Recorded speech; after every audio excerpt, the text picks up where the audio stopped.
Thank you, Marjorie, for sticking around because I have more questions for you. This one comes in from a viewer. It's about being on the pill. She's been on the pill for over a year.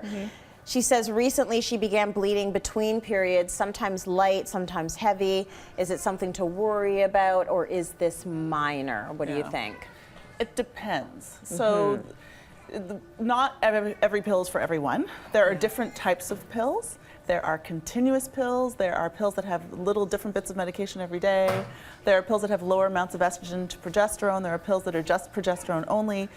Some of them are more prone to having spotting. We call it intermenstrual spotting. So between the periods you have spotting.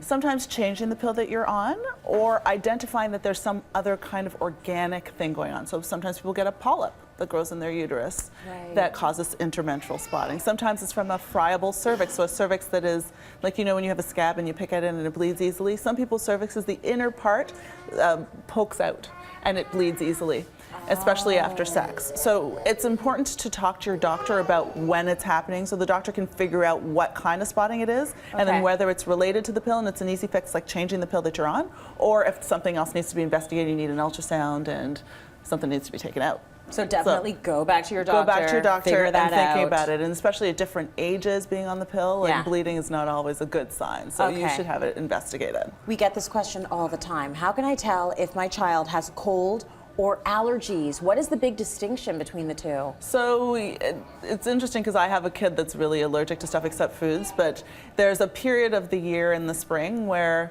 everything leaks and weeps and he's stuffy, runny, itchy, miserable, and so the kids have allergy medication too that you give him and he kind of manages through. But then all the rest of the year when something is going on, they start and you know it's coming. They get kind of tired looking and they start with the stuffy and then they feel not so good and they're like, Mom, I feel tired, and that is you're starting to get sick. And then they sneeze and it's not just the runny, wet stuff that you get with a Kleenex you don't mind so much, it's the what color just came out of your nose stuff. That's cold and sickness. So those are the differences between allergies, thin, runny, mucusy, not a big deal, and cold, sick, slow, builds up, feels really cruddy, is interestingly colored. Okay, and usually a cold is not itchy either, and often allergies are. There's an itchiness to it, There's not so much itchy to cold. Cold is just misery.